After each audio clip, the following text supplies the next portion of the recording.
The elevator doors opened onto the surgical floor of Meridian Hospital, and Dr. Kira Lawson stepped out with her heart pounding against her ribs. She'd rehearsed this moment 100 times during the cross-country drive, the confident stride, the polite smile, the firm handshake that would announce her as a competent professional, not a woman fleeing the wreckage of her former life. But rehearsal never accounted for the reality of gleaming corridors that smelled of antiseptic and ambition, or the weight of starting over at 32 with a brilliant resume and a reputation she'd spent 6 months trying to outrun. Dr. Lawson? A nurse approached with a tablet and a practiced smile. I'm Amy Chen. Welcome to Meridian. You're assigned to shadow Dr. Cross this morning. He's already in or 3. The name sent a flutter of anxiety through Kira's chest. Dr. Sebastian Cross. Even at her previous hospital on the opposite coast, his name had carried weight, the youngest chief of cardiology in the country, a surgical genius whose techniques were studied in medical schools, and according to every piece of gossip she'd absorbed during orientation, a man so cold that residents joked about frostbite. Thank you, Kira managed. I'll head there now. The operating theater was already in motion when she slipped through the doors. The patient was prepped, monitors beeping their steady rhythm, and at the center of it all stood Dr. Sebastian Cross. Kira's breath caught despite herself. She'd seen his photo in medical journals, but they hadn't captured the reality of him, tall and lean, with dark hair visible beneath his surgical cap and an intensity that seemed to make the air around him crackle. His movements were precise, economical, each gesture containing a confidence that bordered on arrogance. For the next 2 hours, Kira stood in the corner of the observation area, watching him work. He never acknowledged her presence. Never asked her name or background. Never even glanced in her direction. To Sebastian Cross, she was as invisible as the walls. But Kira watched. And what she saw was breathtaking. The way his hands moved with absolute certainty, the quiet authority in his voice when he requested instruments, the almost artistic precision of every cut and suture. This was a man who had transcended mere competence and achieved something close to mastery. Then everything changed. The patient's pressure dropped suddenly. Alarms began their urgent chorus, and the surgical team moved into controlled crisis mode. Sebastian's jaw tightened, his movements becoming even more focused as he assessed the situation. Vessel rupture, he announced calmly. Suction. I need better visualization. Kira saw it then, the problem wasn't just the rupture. The patient's unusual vascular anatomy, visible on the pre-op scans she'd studied that morning, meant the standard approach would cause more damage. Without thinking, she stepped forward. Dr. Cross, her voice cut through the organized chaos. The subclavian artery branches at an unusual angle. If you approach from the posterior aspect. I don't need suggestions from observers. His voice was ice, and he didn't even turn his head. Everyone not essential, out. Kira felt her face flush hot, then cold. She backed toward the door, watching as Sebastian continued with his original approach. Then, just as she was about to leave, he pivoted his position slightly and adjusted his angle, using exactly the technique she'd suggested. The repair took another 90 minutes, but the patient stabilized. When Sebastian finally stepped back from the table, his shoulders dropped almost imperceptibly, the only sign of relief he allowed himself. Kira didn't wait for the post-op debrief. She fled to the residence lounge, her hands shaking with a mixture of anger and humiliation. She'd been dismissed without a glance, her suggestions stolen without acknowledgement. It was painfully familiar, the casual erasure she'd experienced before, the way some surgeons treated residents as furniture. You must be the new resident everyone's been gossiping about. Kira spun around to find a woman standing in the doorway, but not quite a woman. Her skin was a deep, luminescent purple, and she moved with an otherworldly grace that made the fluorescent light seem to dance around her. I'm Zephyr, the woman said, her voice carrying harmonics that weren't quite human. Medical researcher from the Corvian Collective. I've been granted permission to study human cardiac systems. She tilted her head, studying Kira with large, knowing eyes. You're in pain. Deep pain. The kind that shapes your molecular signature. Kira blinked, too exhausted to be properly shocked by the alien standing before her. Is it that obvious? To my species, yes. We sense emotional trauma the way you sense temperature. Zephyr moved closer, her expression kind despite her unusual features. You carry shame that doesn't belong to you. Someone tried to break you. The words hit too close to truth. Kira felt her throat tighten. I'm fine. Just a rough first day. You encountered Dr. Cross. It wasn't a question. He carries pain too. Ancient by human standards, 5 of your years old. It radiates from him like cold fire. Zephyr sat down, gesturing for Kira to do the same. On my world, we would say you and he are resonating at similar frequencies of trauma. It makes you either perfectly compatible or dangerously volatile. He didn't even look at me, Kira said bitterly.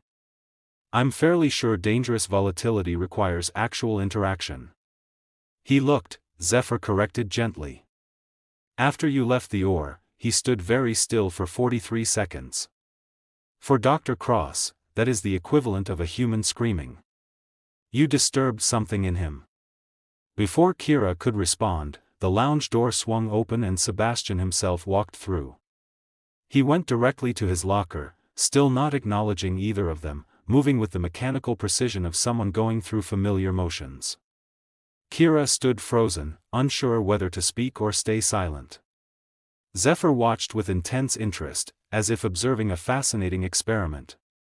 Then Sebastian spoke without turning around. The posterior approach saved significant time. Good catch on the imaging. His voice was flat, emotionless, and he left before Kira could respond. But in those few words, she felt something shift, a crack in the ice, so small it might have been imaginary. Interesting, Zephyr murmured. He acknowledged you. That is unprecedented. Most residents go months without hearing their names from his lips. Kira sank back into her chair, her mind reeling. Her first day at Meridian Hospital had begun with invisibility and ended with the strangest acknowledgement she'd ever received, 3 sentences from the coldest surgeon in the building, delivered to her back as he walked away. She thought of Dr. Michael Torres, her former attending, whose harassment had destroyed her reputation. She thought of the months of unemployment, the whispers that followed her, the way she'd learned to make herself small and invisible to survive. And she thought about Sebastian Cross's words, good catch. Maybe, just maybe, being invisible wasn't the worst thing that could happen. Maybe it meant she had room to rebuild herself, piece by careful piece, in a place where the past couldn't quite reach.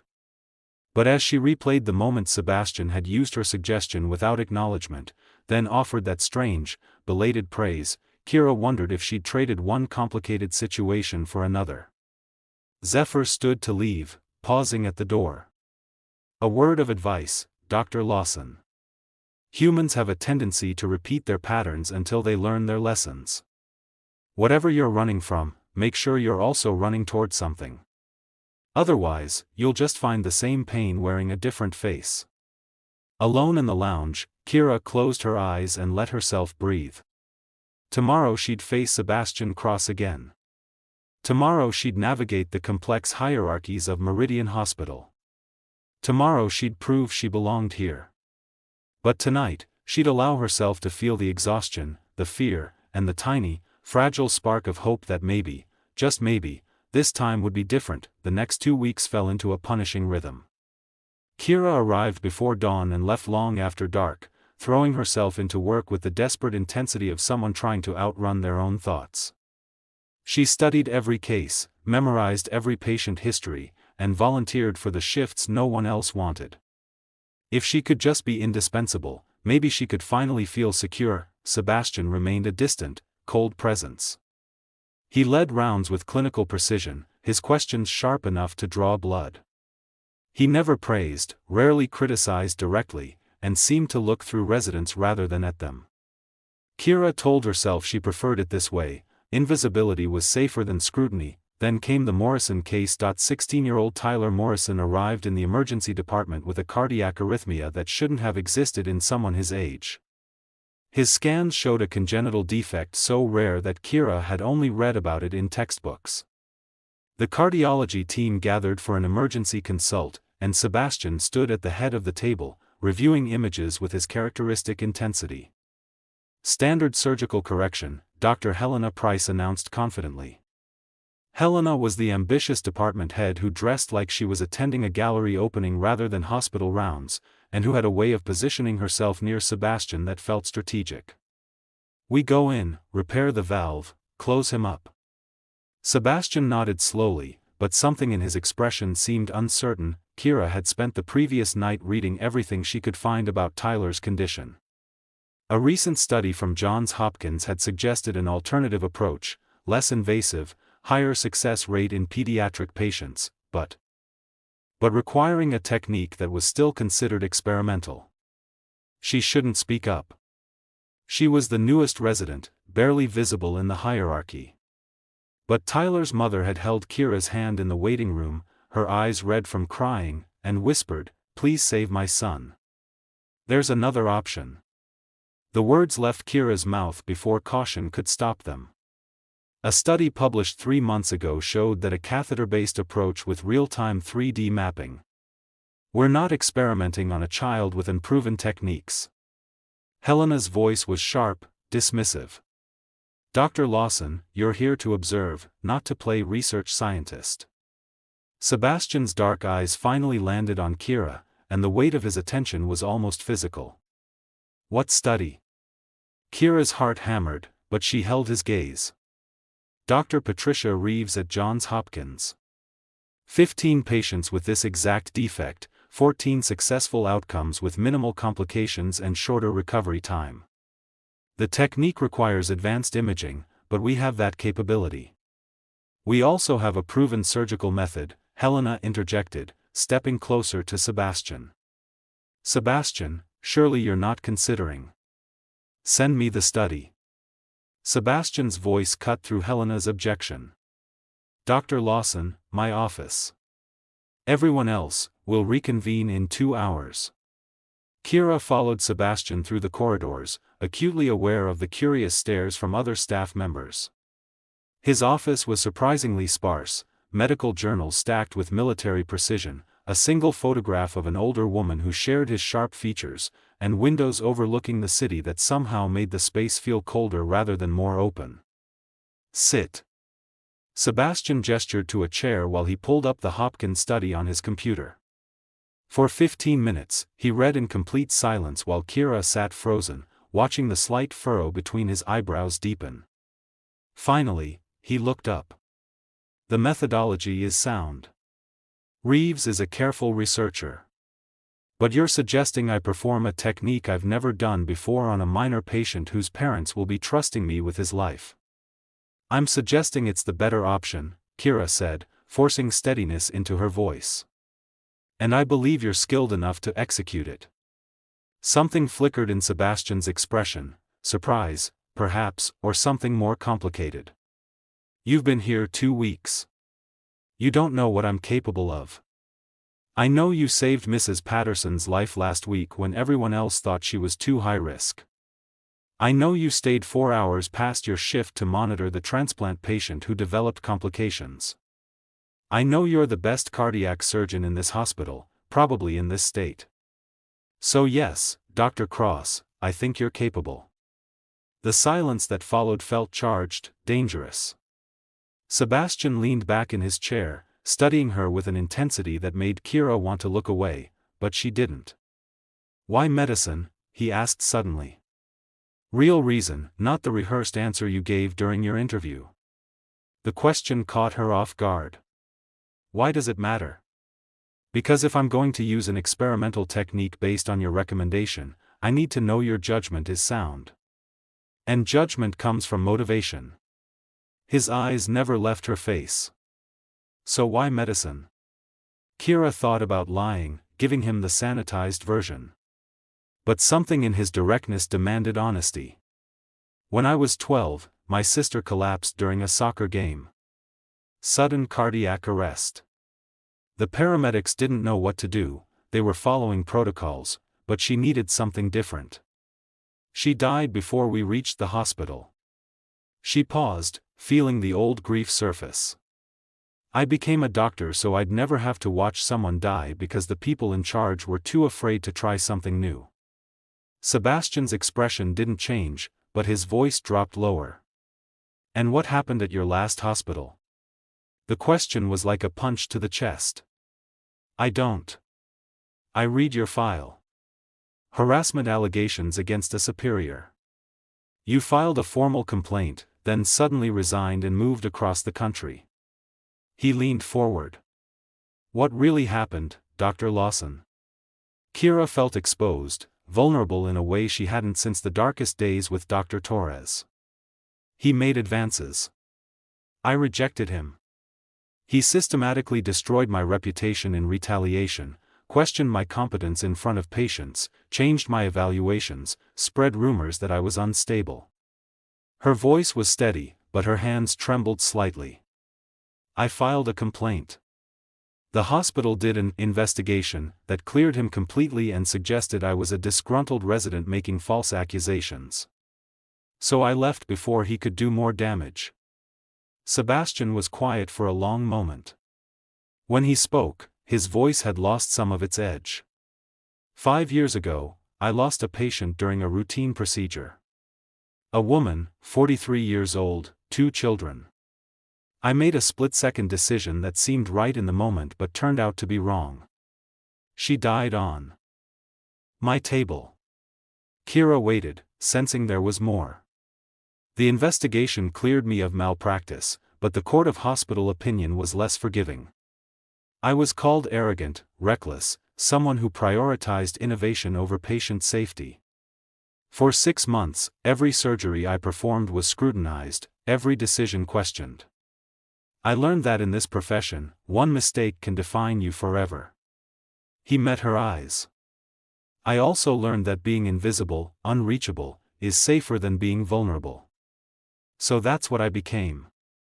The confession hung between them, raw and unexpected. Kira saw him differently now, not the ice prince who looked through people, but a man who'd built walls to survive his own trauma. Thank you for telling me, she said quietly. I'm telling you so you understand what you're asking. If we do this procedure and something goes wrong, it won't just be my reputation on the line. They'll come for you too. The new resident who suggested the experimental technique. Your career is already fragile after what happened. This could finish it. Then we don't let anything go wrong, Kira said. We study the technique, we practice on simulations, and we give Tyler the best possible chance. That's what doctors do. Sebastian studied her for another long moment, and something in his expression shifted, the ice cracking just enough to reveal something warmer underneath. All right. We'll need to run additional imaging, get parental consent, and practice the technique until I can do it blind. You're assisting me? Kira's surprise was genuine. Helena is the... You brought me the research. You understand the stakes. And... He paused, seeming to choose his words carefully, I trust your judgment. Those 4 words felt more significant than any praise Kira had received in years. She nodded, not trusting her voice.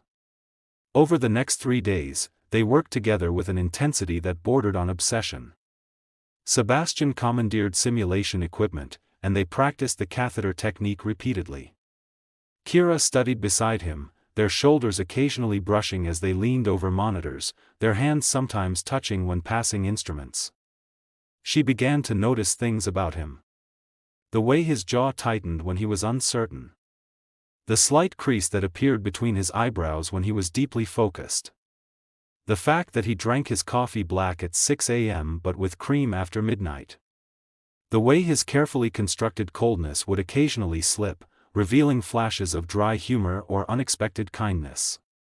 You're different than I expected, Kira said one night at 2 a.m. as they reviewed the procedure timeline for the 100th time. Sebastian glanced at her. Different how? Warmer. More human. She immediately regretted the words. That came out wrong. No, it's accurate. He set down his coffee. I work hard at appearing cold. It's protective coloring. But it's exhausting, and lately. He trailed off, his dark eyes meeting hers. Lately it's felt more like a cage than a shield. The moment stretched between them, charged with something neither of them seemed ready to name. Kira was acutely aware of how close they were sitting, of the way Sebastian's gaze dropped briefly to her lips before returning to her eyes. We should probably get some sleep, she said, though she made no move to leave. Surgery is in 6 hours. Probably, Sebastian agreed, but he didn't move either. Then his phone buzzed, shattering the moment. Sebastian checked it and his expression hardened back into familiar coldness. Helena. She's filed a formal concern about my decision to use an experimental technique. He stood abruptly. I need to address this before morning. Get some rest, Dr. Lawson. Just like that, the walls were back up. Kira left his office feeling disoriented, as if she'd glimpsed something precious and then had it snatched away. She didn't see the figure watching from the shadows down the hall, Helena Price, with her carefully applied lipstick and calculating eyes, making notes on her phone about exactly how long the new resident had been alone with Sebastian in his office at 2 a.m. Part 3, The Breaking Point. The surgery was scheduled for 7 a.m. Kira arrived at 5:30 to find Sebastian already in the pre-op area, reviewing scans with a focus so intense he didn't notice her approach. Tyler's parents sat nearby, holding hands with the grip of people trying not to drown. Dr. Cross. Tyler's mother, Jennifer, stood when she saw him. Is everything ready? Sebastian's entire demeanor softened in a way Kira had never seen. Everything's ready, Mrs. Morrison. We've practiced this procedure extensively. Tyler is going to be fine. The confidence in his voice was absolute, but Kira saw the slight tension in his shoulders, the way his fingers tapped once against his thigh, his only tell of nervousness. The procedure took 4 hours. 4 hours of breathless precision, where Kira assisted with a steady hand while Sebastian. Between them even as her heart ached to close it. This was a mistake. We got caught up in the adrenaline of the surgery and we forgot all the very good reasons why this can't happen. Those reasons don't change how I feel. Then maybe you need to feel differently. The words came out harsher than she intended, but fear made her cruel. We're colleagues. That's all we can be. She left before he could respond, before she could see the hurt in his eyes, before she could change her mind and run back into his arms. In the residence lounge, she found Marcus Chen, her fellow resident and the closest thing she'd had to a friend since arriving at Meridian. He took one look at her face and pulled her into a hug. What happened? He asked gently. Everything spilled out, the surgery, the kiss, Helena's interruption, the fear that she was about to watch history repeat itself. Marcus listened without judgment, then said, for what it's worth, everyone in that or saw the way you and Dr. Cross worked together. It was extraordinary. Whatever this is between you two, it's built on something real. Don't let fear or politics or Helena Price destroy that before you even give it a chance. Before Kira could respond, her pager buzzed. Tyler Morrison was awake and asking for the doctors who saved his life. When Kira entered Tyler's room, she found Sebastian already there, standing stiffly in the corner while Jennifer Morrison hugged her son carefully, trying not to disturb his monitors. There she is. Tyler said, his young voice weak but cheerful. Mom said you and Dr. Cross worked some kind of magic on my heart. Dr. Cross did all the hard work, Kira said automatically. That's not what I heard. Jennifer turned to face them both, her eyes bright with tears. The nurses told me you two stayed up for 3 days straight practicing this procedure. That you, Dr. Lawson, found the research that made it possible. That Dr. Cross trusted you enough to try something new. She crossed the room and took both their hands, pressing them together. "Thank you both for giving me my son back." Kira was acutely aware of Sebastian's hand in hers, of Jennifer's unknowing gesture linking them together. When their eyes met, she saw everything she was feeling reflected back: longing, fear, hope, and a question neither of them knew how to answer. That evening, Kira found Zephyr in the research lab, analyzing cardiac tissue samples with equipment that looked like it belonged in a science fiction film. "You're troubled," Zephyr said without looking up. "Your electromagnetic field is chaotic."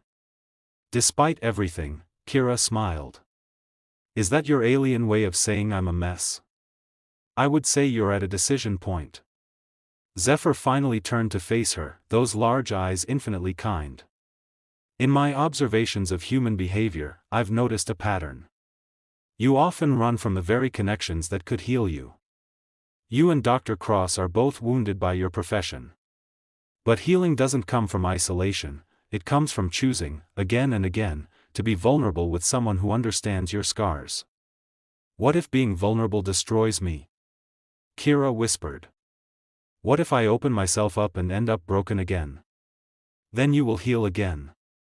But this time, you won't be alone." Zephyr placed a hand on Kira's shoulder, the touch alien but comforting. "The question is not whether there is risk. The question is whether the risk is worth the reward." Kira left the lab with those words echoing in her mind. She thought about Sebastian's kiss, about the way he looked at her in surgery, about Jennifer Morrison pressing their hands together in gratitude. She thought about Dr. Torres and the way he'd weaponized her rejection. But Sebastian wasn't Torres. Sebastian was a man who'd been wounded just like her, who'd learned to build walls just like her, and who was now offering to risk those walls crumbling for a chance at something real. The next morning, Kira arrived to find her locker vandalized. Someone had taped a printed screenshot from the hospital security cameras, blurry but unmistakable footage of Sebastian kissing her in the post-op room. Across it, in red marker, someone had written, "Sleeping your way to the top." Marcus found her 20 minutes later, still staring at the locker, tears of rage and humiliation streaming down her face. "Helena," he said grimly. "It has to be. It doesn't matter who." Kira's voice was hollow. "Everyone will see this. Everyone will think I'm using Sebastian to advance my career. Everything I've worked for, everything I've tried to rebuild, it's happening again, Marcus. It's all happening again. Then we fight back." Marcus's voice was fierce. "We don't let them destroy you this time. Come on. We're going to Dr. Cross, and we're going to face this together."